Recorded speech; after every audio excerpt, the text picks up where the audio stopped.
नमस्कार मित्रांनो, आपण आत्तापर्यंत मेष ते कुंभ लग्नाची माहिती पाहिली. ज्योतिष शिकण्याचा हाच क्रम पुढे चालू ठेवत आज आपण पाहणार आहोत मीन लग्नाविषयी. चला तर मग जाणून घेऊया मीन लग्नाचे शुभाशुभ ग्रह. ज्योतिषविषयक माहितीसाठी या चॅनलला लाईक व सबस्क्राईब करा विसरू नका. तसेच माझे व्हिडिओ आपणास आवडत असल्यास कॉमेंट बॉक्समध्ये नक्की सांगा. मित्रांनो, ही आहे मीन लग्नाची कुंडली. आत्तापर्यंतच्या अभ्यासानुसार तुम्ही या लग्नाचे शुभ ग्रह कोणते आणि अशुभ ग्रह कोणते ते सहज सांगू शकाल. जसे गुरु हा मीन लग्नास लग्नेश आणि दशमेश होत असल्याने शुभ फलदायी होतो हे तुम्हाला कळेल. मंगळ हा द्वितीयेश म्हणजे मार्केश होतो, परंतु मंगळ हा नवमेश म्हणजेच कोणाधिपती असून लग्नेशाचा मित्र असल्याने शुभ फलदायीच होईल. गुरु व शुक्र हे शत्रू आहेत, म्हणून शुक्राला तृतीय आणि अष्टम स्थान गुरुने दिले, म्हणूनच शुक्र इथे अति अशुभ फलदायी होतो. शुक्रानंतर बुध हा 2 केंद्रस्थानाचा शुभ ग्रह म्हणून त्याला केंद्राधिपती दोष लागतो, त्यामुळे बुध इथे अशुभ फलदायी होईल. परंतु कोणताही ग्रह हा पूर्णतः अशुभ वा शुभ नसतो, पत्रिकेतील त्याच्या बैठकीवर ते ठरत असते. त्यामुळे बुध हा शुभ स्थितीत शुभ फळ देईल व अशुभ स्थितीत अशुभ. हां, शुक्राच्या बाबतीत तसे म्हणता येणार नाही, कारण तो प्रथम प्रतीचा अशुभ ग्रह होतो. ते आपण पुढे पाहूच. सध्या चंद्राचा विचार करता तो पंचमेश असल्याने शुभ फलदायी होईल हे वेगळे सांगायला नको. रवी हा गुरुचा मित्र असला तरी इथे तो षष्ठेश असल्याने रवी अति अशुभ होईल. शनी हा मीन लग्नास 11व्या आणि 12व्या स्थानाचा स्वामी होत असल्याने अति अशुभ होईल. थोडक्यात मीन लग्नास शनी, शुक्र, रवी आणि बुध हे अशुभ, तर गुरु, मंगळ, चंद्र हे शुभ ग्रह ठरतात. गुरु व मंगळाचे शुभ योग असता अति शुभ होईल, कारण तो धर्मकर्माधिपती योग होतो. धर्मकर्माधिपती म्हणजेच मंगळ हा 9म या धर्मस्थानाचा, तर गुरु हा 10म या कर्मस्थानाचा अधिपती असल्याने त्यांचे शुभयोग कुंडलीला बलिष्ठ करतात. मित्रांनो, आपण शिकलो की कोणताही ग्रह हा पूर्णपणे शुभ व अशुभ नसतो. कुंडलीमध्ये त्याची पोझिशन कशी आहे त्यावर ते ठरत असते. उदाहरणार्थ, मीन लग्नाला गुरु हा शुभ असतो हे आपण पाहिले, परंतु हाच गुरु जर 6, 8, 12मध्ये किंवा नीच राशीत गेला तर तो आपल्या दशेत शुभ फल देणार नाही. आणि एखाद्या ग्रहावरून भाकीत करू नये, परंतु शिकत असताना किंवा शिकवत असताना आपणास एकच घटक अभ्यासावा लागतो व नंतर कुंडली समोर आल्यावर एकत्रित विचार करावा लागतो. जसे शनिचंद्राला आपण विषयोग म्हणतो, त्याचे सेपरेट असे फळ आहेच, परंतु मेष लग्नाला शनिचंद्र वाईट फळ देईल का? तर नाही, कारण चंद्र चतुर्थेश व शनी दशमेश, त्यामुळे या लग्नास ही युती समजा चतुर्थात असेल तर चतुर्थाची शुभफळे देईल. इतर लग्नापरत्वे ती बदलेल. उदाहरणार्थ, धनु लग्नास शनिचंद्र युती चतुर्थात अशुभत्व निर्माण करेल, कारण धनु लग्नास चंद्र अष्टमेश होतो. असो, आशा आहे तुम्हाला माझे म्हणणे नीट समजले असेल. आता आपण मीन लग्नास गुरु लग्नी काय फळ देईल हे पाहू. लग्नातील म्हणजेच केंद्रातील स्वराशीचा गुरु हंस नावाचा पंचमहापुरुष योग बनवेल. या योगाची फळे आपण मागे पाहिलेलीच आहेत. असा जातक बुद्धिमान, धार्मिक, सत्यवान होतो. गुरु हा लग्नातून विद्यास्थानी दृष्टी टाकतो, त्यामुळे हे हुशार, ज्ञानी, शिक्षक, चांगले मार्गदर्शक असतात. पुत्रसंततीचे योग असतात. विवाहस्थानावर दृष्टी म्हणून विवाहसुख उत्तम मिळते. बायको सुशील, धार्मिक मिळते. 9मावर दृष्टी म्हणून श्रद्धाळू, नशीबवान जातक असतो. हे दिसावयास गौरवर्णाचे, सुंदर, सकारात्मक विचारसरणीचे, आत्मविश्वासू, समाजात पद, प्रतिष्ठा, मानसन्मान मिळवणारे असतात.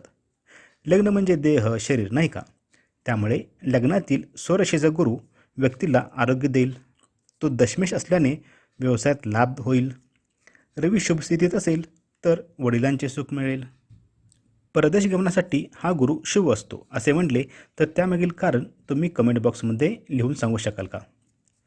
हा गुरु जर अंशात्मकसुद्धा बलवान असेल तर आपल्या दशांतरदशेत जातकाची उन्नती करतो.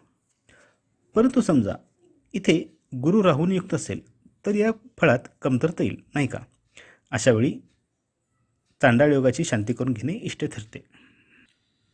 गुरु जर पंचमात गेला तर तो उच्च राशीचा कोणात जातो.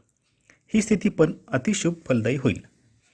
विद्येचा स्वामी विद्यास्थानात उच्च म्हणजेच जातक शिक्षणात यश मिळवेल, पुत्रसंततीचे योग बनतील, प्रेम प्रकरणात यश मिळेल, नशीबवान धार्मिक असेल कारण तो 9वर दृष्टी टाकतो. प्रथम स्थानीही गुरुची दृष्टी पडते, त्यामुळे पर्सनॅलिटी पण उत्तम असते. परंतु हे सर्व सांगत असताना चंद्राची स्थिती व गुरुची अवस्था पाहायला विसरू नका. लाभावर दृष्टी म्हणून मित्रापासून मोठ्या भावंडापासून फायदा, व्यवसायाचा स्वामी उच्च म्हणून व्यवसायात लाभ, वडिलांचे सुख मिळते, मुले गुणी निघतात, पुत्र जन्मानंतर भाग्य उजडते. पंचमावरून इष्टदेवता पाहतात, त्यामुळे यांना दत्तोपासना फलदायी ठरते. शेअर सट्टा यामध्ये फायदा मिळतो. दशम हे सरकार स्थान, राजा राज्य हे दशमावरून पाहतात, त्यामुळे जुन्या ज्योतिष ग्रंथात सांगितले आहे की राजाकडून मानसन्मान मिळतो, बक्षिसे मिळतात. हेच आपण आता सरकारकडून फायदा, बक्षिसे वगैरे म्हटलं पाहिजे. गुरुची 9 स्थानावर दृष्टी, यामुळे उच्च शिक्षणात यश देतो. जातक विद्यार्थी दशेत असेल तर जातकास स्कॉलरशिप मिळेल वा इतर बक्षिसे मिळतील. परंतु हाच गुरु जर बिघडलेला असेल तर तो त्यांच्या कारकत्वाप्रमाणे नकारात्मक फळ देईल. जसे समजा कर्केत गुरु उच्चीचा पंचम स्थानी, त्यामुळे एक शिक्षक अगदी मनापासून विद्यार्थ्यांना शिकवतात, अगदी सिलेबसच्या बाहेर जाऊनही ज्ञान देतात वगैरे, म्हणजे ती व्यक्ती आदर्श शिक्षक होते. परंतु दुसऱ्या शिक्षकाच्या पत्रिकेत पण पंचमात गुरु होता, परंतु त्यावर शनी मंगळाची दृष्टी, त्यामुळे मुद्दाम दुसऱ्याच्या ज्ञानाची किंवा त्याच्या बुद्धिमत्तेची थट्टा करत त्याची लायकी काढत, कारण बिघडलेल्या गुरुला आपण खूप शहाणे आहोत असा गर्विष्ठपणा असतो. गुरु वक्री असता संतीत उशिरा होणे वगैरे फळ तुम्ही सांगू शकता. दशमेश होऊन पंचमात पडल्याने आपल्या विद्येच्या जोरावर नोकरी व्यवसायात यश मिळवतात. अशा व्यक्ती वडीलधाऱ्यांच्या सहकार्याने, सद्गुरूंच्या कृपेने, परमेश्वरी उपासनेने जगात पुढे येतात व नावलौकिक मिळवतात. बाजूची कुंडली थोर कवी, नोबेल प्राइज विजेते रवींद्रनाथ टागोर यांची आहे. या कुंडलीत गुरु पंचमात आहे. परंतु इतकेच नव्हे, लग्नेश आणि पंचमेश चंद्र यांचा अन्योन्ययोग आहे. आता अन्योन्ययोग म्हणजे काय हे मागील ग्रहयोग या व्हिडिओमध्ये पहा. रवी उच्च राशीत आहे. शनी देखील षष्ठात जाऊन विपरीत राजयोग करीत आहे. आपण पाहिले की जर त्रिकस्थानाचा अधिपती त्रिकस्थानात असेल व लग्नेशाची स्थिती शुभ असेल तर विपरीत राजयोग होतो. आणि महत्त्वाचे म्हणजे गुरुदेवांच्या पत्रिकेत सरस्वती योग झालेला आहे. त्याचे फळ तुम्ही फलदीपिका या ग्रंथात पाहू शकता. आता आपण षष्ठातील गुरुची फळे पाहू. लग्नेश षष्ठात अशुभ फळच देईल हे तुम्हाला कळेल. त्यामुळे षष्ठावरून ज्या गोष्टी पाहतो त्याची निगेटिव्ह फळे मिळतील, जसे आजारपण, शत्रूंचा त्रास, कोर्ट कचेरी, कर्ज, चोरी, मामा मावशी, पोटाचे विकार, मुलांची सांपत्तिक स्थिती. तसेच गुरुची दृष्टी ज्या भावावर जाते त्या भावांची सुद्धा अशुभ फळे मिळतील, म्हणजे दशम, व्यय आणि धनस्थानाची. आणि गुरुच्या कारकत्वानुसार अशुभ फळे मिळतील. ती सर्वच आपण पाहणार नाही, थोडकेच आपण पाहू शकतो. त्या अनुषंगाने तुम्हाला इतर गोष्टी आपोआप समजतील. जसे मी असे म्हणालो की गुरुच्या दशांतरदशेमध्ये जातकास व्यवसायावर कर्ज घ्यावे लागेल, तर तुम्हाला चटकन कळले पाहिजे की दशम अधिक षष्ठ अधिक द्वितीय याचा विचार करून हे विधान केलेले आहे. गुरुच्या दशांतरदशेमध्ये जातकास आजारपण येईल. अशा व्यक्तीने व्यवसायापेक्षा नोकरीस प्राधान्य द्यावे. मित्रांनो, आता आपण मीन ही राशीचक्रातील शेवटची राशी पाहत आहोत. त्यामुळे आता मला बाकीच्या गोष्टींची आठवण करून द्यायला नको. जसे की समजा हा गुरु 12 अंशावर असेल तर हे अशुभत्व बरेच कमी होईल व थोड्या त्रासाने का होईना पण व्यवसायातही यश मिळेल. थोडा त्रास का, तर गुरु त्रिकस्थानी आहे म्हणून. तो मित्रग्रहाच्या राशीत आहे. तो जर शत्रुगृही असता तर त्रासाचे प्रमाण वाढले असते. आणि षष्ठेशाची स्थिती, गुरुची अष्टग्रहातील स्थिती इत्यादी गोष्टी आहेतच, नाही का? आपण इथे गुरुची सर्वसाधारण फळे पाहत आहोत हे लक्षात ठेवा. जसे पंचमातील गुरु ज्ञान देईल, हुशार देईल हे मान्य, पण सर्वच जण गुरुदेव होणार नाहीत. त्यांच्या कुंडलीत तो उच्च आहे, उच्च असून पंचमस्थानी आहे. चंद्रकुंडलीतही तेच योग, कारण लग्न व चंद्रकुंडली एकच आहे. आणि गुरुचंद्राचा या दोन शुभग्रहांचा परिवर्तन योग म्हणजेच शुभत्व वाढत वाढत गेलेले आहे.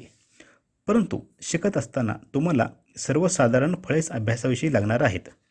जसे हा गुरु पितृसुख तसेच मामाचे सुख कमी देईल, कारण दशमेशावरून पितृसुख तर षष्ठावरून मातुल ग्रहाने पाहतात.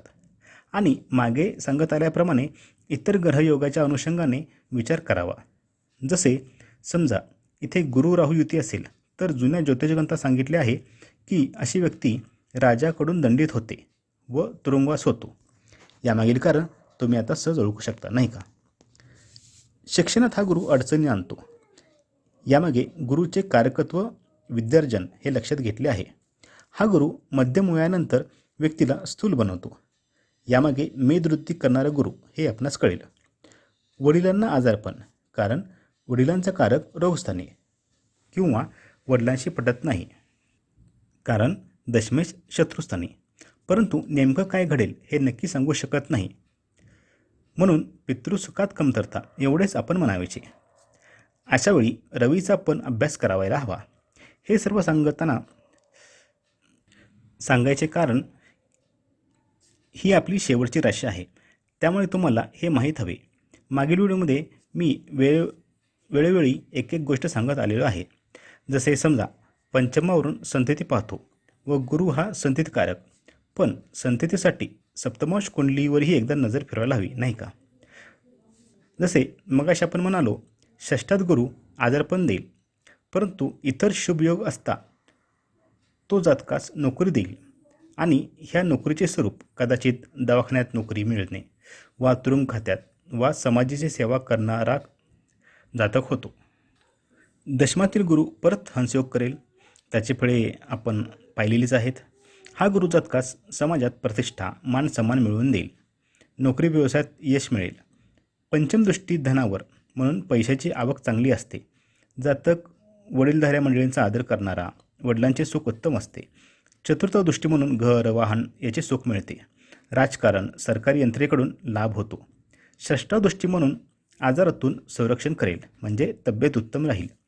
जसे आजारपणापासून तसेच शत्रूपासून देखील रक्षण करेल. स्पर्धेत यश देईल. द्वितीय दृष्टी म्हणून कौटुंबिक सुख उत्तम असते. असे लोक मोठ्या पोस्टवर काम करत असतात. शिक्षणात प्रगती होईल. संतती सुख चांगले मिळेल. वाणीस्थानावर दृष्टी म्हणून गोड बोलणारा, ज्ञानयुक्त बोलणारा असतो. परंतु हाच गुरु अशुभ ग्रहांनी युक्त वा दृष्ट असता स्वतःच्या कामासाठी दुसऱ्याची हांजी करणारा जातक होतो. तसे पाहता जगात एवढे व्यापार व्यवसाय आहेत की कोणताही ज्योतिषी तू नेमका हाच व्यवसाय करशील असे सांगू शकत नाही. परंतु इतर ग्रहयोगाप्रमाणे विचार करून जातकास सुचवावे. उदाहरणार्थ समजा बुधयुक्त गुरु इथे असेल तर बुद्धीशी संबंधित व्यापार व्यवसाय सांगा. बुध हा व्यापाराचा कारक पण आहे. शनीशी संबंधित असता कष्टाची कामे किंवा जिथे मजुरांची गरज असते असे व्यवसाय, लोखंडी यंत्रे, तेल वगैरे सांगू शकता. मंगळाशी संबंधित असता मंगळ इथे द्वितीयश पण आहे. मग समजा मंगळ गुरु असतील तर आर्थिक व्यवसाय सुचवू शकता. उदाहरणार्थ बुध हा लिखाणाचा कारक, म्हणून छपाई, पुस्तकलेखन, दळणवळण, कम्युनिकेशन असे भरपूर आहेत. षष्ठावरून कर्ज पाहतो व द्वितीयवरून धन, या दोघांची सांगड घातली तर असे म्हणू शकतो की जातकाने कर्ज घेतले असेल तर कर्जाची परतफेड होते. हप्ते भरायला काही अडचणी येत नाहीत. परंतु हाच गुरु लाभस्थानात गेला तर मात्र चित्र पालटेल. गुरु आपल्या कारक भावात जातो, परंतु भावापेक्षा ग्रहाची राशीगत स्थिती महत्त्वाची असते, हे नेहमी लक्षात ठेवा. इथे गुरु नीच राशीत जातो, त्यामुळे तो अशुभ फळ देईल हे नक्की. मग कोणकोणत्या भावाची अशुभ फळे मिळतील? लाभाची, लग्न व दशमाची, तृतीय, पंचम सप्तम आणि ही फळे गुरुच्या दशांतरदशामध्ये गुरुचे नक्षत्रे असता गुरुच्या होऱ्यामध्ये मिळतील. लाभामुळे पैशाची आवक कमी, लग्नेश नीच म्हणून शारीरिक समस्या, दशमेश नीच म्हणून व्यवसायात नुकसान, संततिकारक गुरु नीच म्हणून संतान सुखात कमतरता, शिक्षणात अडचणी, विवाह सुखात अडचणी, लहान भावंडांच्या सुखात कमतरता वगैरे सांगू शकता. इतर ग्रहयोगाच्या अनुषंगाने फलित वर्तू शकता. जसे समजा इथे गुरु शनी युती असेल तर अशा जातकास मित्राच्या संगतीने पैशाची उधळपट्टी करतो, कारण लाभावरून मित्र पाहतात व शनी इथे लाभेश आणि व्ययेश हे इच्छा प्रतिस्थान असल्याने गुरुची दशांतरदशामध्ये जातकाला अडचणींनाच सामोरे जावे लागते.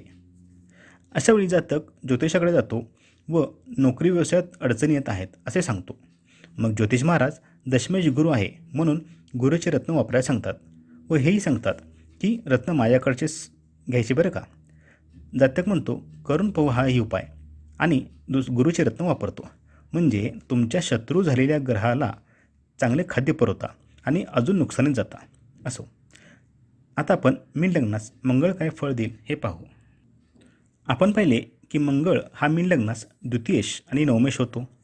नवमेश आणि लग्नेश गुरुचा मित्र म्हणून मंगळ इथे शुभ फळ देईल. मग लग्नातील मंगळाची फळे तुम्ही सांगू शकता. नवमेश लग्नी म्हणून जातक नशीबवान असेल. तुम्ही असेही म्हणू शकता की नशिबाने पैसा मिळेल, कारण धनस्थानाचा स्वामी मंगळच आहे. कुटुंबेश लग्नी म्हणून कुटुंबावर प्रेम करणारा, कुटुंबाचे सुख चांगले असेल. लग्नातील मंगळ व्यक्तीला धाडसी बनवतो. तसेच वाणीस्थानाचा स्वामी होऊन लग्नी म्हणून बोलण्यात नरमाई नसते असे म्हणू शकता. चतुर्थदृष्टी सुखस्थानी, पण तिथे शत्रुराशी, त्यामुळे घर जमीन होते, परंतु शत्रुराशीमुळे थोड्याशा अडचणीनंतर होईल. वडिलांचे सुख मिळते. सप्तमावर दृष्टी म्हणून पत्नीशी थोडे मतभेद राहतील. मंगळाच्या दशेत पत्नीस आजारपण येईल, कारण सप्तमापासून मंगळ अष्टमेश होतो, नाही का. मंगळाची 8वी दृष्टी अष्टमस्थानी, त्यामुळे जीवनातील संकटावर जातक नशिबाच्या किंवा कुटुंबाच्या मदतीने किंवा स्वतःच्या सामर्थ्यावर मात करून बाहेर पडतो. द्वितीयातील मंगळ स्वराशीचा होईल, त्यामुळे तो जातकास पैसा देईल, नशिबाने पैसा येईल. वाणीस्थानी मंगळ, त्यामुळे बोलणे थोडे कडक असेल, बोलण्यात आत्मविश्वास असेल, दुसऱ्याला धीर देणारे, उमेद देणारे जातकाचे बोलणे असेल. कौटुंबिक सुख मिळेल. सप्तमदृष्टी अष्टमावर, त्यामुळे मगाशी म्हणल्याप्रमाणे संकटावर मात करेल. चतुर्दृष्टी पंचमावर, त्यामुळे पुत्रप्राप्तीचे योग येतील. शिक्षणात यश मिळेल. उच्च शिक्षणाचे योग आहेत, कारण नवमेश होऊन पंचमावर दृष्टी, परंतु पंचमात नीच राशी, त्यामुळे थोड्या अडचणी संभवतात इतकेच. नशिबाच्या बाबतीत जातक भाग्यवान असतो, कारण नवमेशाची नवमावर दृष्टी. परदेश गमनास, दूरच्या प्रवासास शुभ. वडिलांची संपत्ती मिळते, वडिलांचे सुख मिळते. हा मंगळ वयाच्या 28 वर्षापासून भाग्योदय करवितो. मित्रांनो, ही बेसिक माहिती मी देऊ शकतो, पण तुम्हाला स्वतःच्या विचारसरणीने अंदाज बांधता आला पाहिजे. इतर ग्रहयोगामुळे होणारे फलादेशातील चढउतार कळले पाहिजेत. उदाहरणार्थ, या मंगळाची अजून काय फळ सांगाल तर खेळातून पैसा मिळेल. आता असे का? कारण पंचमावरून आपण खेळ पाहतो व मंगळ म्हणून मैदानी खेळ हे आपण जाणतोच. मंगळाची पंचम व नवमा दृष्टी म्हणून यांना गणपती उपासना फलदायी ठरते. पंचमातील मंगळ नीचेचा होईल हे तुम्ही ओळखले असेल. मग त्याच्या फळ देण्याच्या स्वरूपात काय बदल होईल हे तुम्ही ओळखाल. धनेश नीच, त्यामुळे पैशाची अडचण. नवमेश नीचीचा म्हणजे नशिबाची साथ मिळत नाही, जातक धर्माला न मानणारा होतो. संतान सुखात अडचणी, शिक्षणात अडचणी. मंगळाची अष्टमावर चौथी दृष्टी म्हणून मंगळ दशांतरदशामध्ये अडचणी येत राहतील. आता असे का व्हावे? मंगळ म्हणजे डॅशिंग पर्सनॅलिटी, डिसिजन मेकर व्यक्ती असते असे आपण म्हणू, पण हा मंगळ नीचीचा, त्यामुळे हे गुण जातकात कमी असतात, त्यामुळे अडचणी येतात. पंचमावरून शेअर, सट्टा, जुगार पाहतो, त्यामुळे अशा गोष्टी जातकास नुकसान होते. अशावेळी रवीसुद्धा बिघडल्यास वडिलांचे सुख मिळत नाही. हा मंगळ पोटाचे विकार देतो, त्यामुळे स्त्री कुंडलीस गर्भाशयाचे विकार देतो. षष्ठातील मंगळ अशुभ स्थानी जातो, त्यामुळे मंगळ दशांतरदशा अशुभ फळच देईल. षष्ठातून लग्नावर दृष्टी म्हणून तब्येतीच्या समस्या निर्माण करेल. नवमावर दृष्टी म्हणून वडिलांच्या सुखात कमी. नवम आणि द्वादशावर दृष्टी म्हणून परदेश गमनास प्रॉब्लेम. धनेश षष्ठात म्हणून नोकरीतून पैसा मिळेल. हा मंगळ शत्रूशी 2 हात करण्यास समर्थ असतो. मंगळ इथे मित्र राशीत, त्यामुळे शत्रूवर विजय मिळवतो. कुटुंबे षष्ठात, त्यामुळे कुटुंबातील लोकांशी शत्रुत्व होते. द्वितीयेश आजारपण स्थानात, त्यामुळे डोळ्यांचे विकार, कंठरोग देतो. काही ग्रहांच्या युती योगाला ज्योतिषशास्त्रात महत्त्व आहे, जसे गजकशरी योग. तसाच लक्ष्मी योग म्हणजे पैसा मिळवून देणारा एक योग आहे, ज्याला महालक्ष्मी योग असे आपण म्हणतो. चंद्र आणि मंगळाची युती असेल तर हा योग बनतो. इथे म्हणजे मीन लग्नास मंगळ नवमेश व चंद्र पंचमेश म्हणजे 2 कोणाधिपती एकत्र बसले तरी ही युती त्रिकस्थनी होईल, हे लक्षात घ्या. इतर शुभ भावात ही युती धन, दौलत, ऐश्वर्य, मान, प्रतिष्ठा देईल, पण त्रिकस्थानी काय होईल? संतानहानी करवेल. बाहेरून धनवान वाटेल, पण आतून कर्जाचे डोंगर जातकावर असतील. नवमावर चतुर्दृष्टी, त्यामुळे काय सांगाल? समजा हा मंगळ शत्रुक्षेत्री वा नीच होत असता तर भाग्योदयात अडचणी म्हणालो असतो, परंतु इथे मंगळ मित्र राशीत आहे, पण त्रिकस्थानी आहे, म्हणून जातकाला मेहनतीने भाग्योदय होईल असे म्हणावे लागेल. अजून काय सांगाल? धनेश षष्ठात म्हणून पैशाचे नुकसान हे कळेल, परंतु षष्ठावरून आजार, चोरी, कोर्ट कचऱ्या पाहतो, त्यामुळे या मार्गाने नुकसान होईल असे कळेल. अशा व्यक्तीने कुणाच्या जामीन होण्याच्या फंदात पडू नये. नवमातील मंगळ स्वराशीचा होईल. भाग्येश भाग्यस्थानी, त्यामुळे जातक नशिबवान असेल हे सांगायला नको. धनेश किंवा कुटुंबेश भाग्यात म्हणून कुटुंब सुख उत्तम मिळते. वडिलांची आर्थिक प्रगती जातकाच्या जन्मानंतर होते. मंगळ दशांतरदशामध्ये जातक स्वतःची प्रॉपर्टी वाहन घेईल असे मी म्हणालो तर त्यामागील कारण हा मंगळ चतुर्थ व व्ययावर दृष्टी टाकतो. तृतीय दृष्टी म्हणून भावंड सुख मिळेल. व्ययावर दृष्टी म्हणून जातक खर्च करायला मागे पुढे पाहत नाही. आता समजा मी असे म्हणालो की मंगळ दशांतरदशामध्ये जातकाच्या आईला आजारपण येईल, तर त्यामागील कारण तुम्ही सांगू शकाल का? नवमेश नवमात, मग तो असे नकारात्मक फळ आईविषयी काय देईल? त्याला 2 कारणे आहेत. एक, हा मंगळ अष्टम दृष्टीने शत्रू राशीवर दृष्टी टाकतो व चतुर्थाकडून अभ्यास केल्यास म्हणजे चतुर्थान लग्नी धरल्यास षष्ठेश मंगळाची लग्नावर दृष्टी, त्यामुळे आईस आजारपण म्हणालो. नवमावरून परदेश प्रवास आणि व्ययावरून परदेशातील वास्तव्य पाहतो, त्यामुळे परदेश गमनास हा मंगळ शुभ ठरतो. लाभातील मंगळ उच्च राशीत जाईल. नवमेश उच्च म्हणजे उच्च प्रतीचे नशीब घेऊन जातक जन्माला आलेला आहे. धनेश उच्चीचा लाभात ही स्थिती जातकास मंगळ दशांतरदशामध्ये भरपूर पैसा मिळवून देईल. कुटुंबाचे सुख उत्तम मिळेल. संतान सुख चांगले मिळेल. शिक्षणात थोड्याशा अडचणीतून यश मिळेल. शत्रूवर विजय मिळवेल, कारण षष्ठावर दृष्टी. आजारातून बरे होणे, स्पर्धेत यश मिळणे असे तुम्ही सांगू शकता. वाणीस्थाना दृष्टी म्हणून बोलण्यात आत्मविश्वास असतो वा द्वितीयावरून खाणेपिणे पाहतो, त्यामुळे मसालेदार तिखट खाण्याची आवड असते. मंगळ लाभात, त्यामुळे लाभ होईल, परंतु मंगळामुळे घर जमीन संदर्भात लाभ मिळू शकतो. पाचन संबंधी छोटे मोठे समस्या होतील. हे व्यवसायाचे धनस्थान आहे, त्यामुळे मंगळ दशेत व्यापारामधून फायदा होत राहील.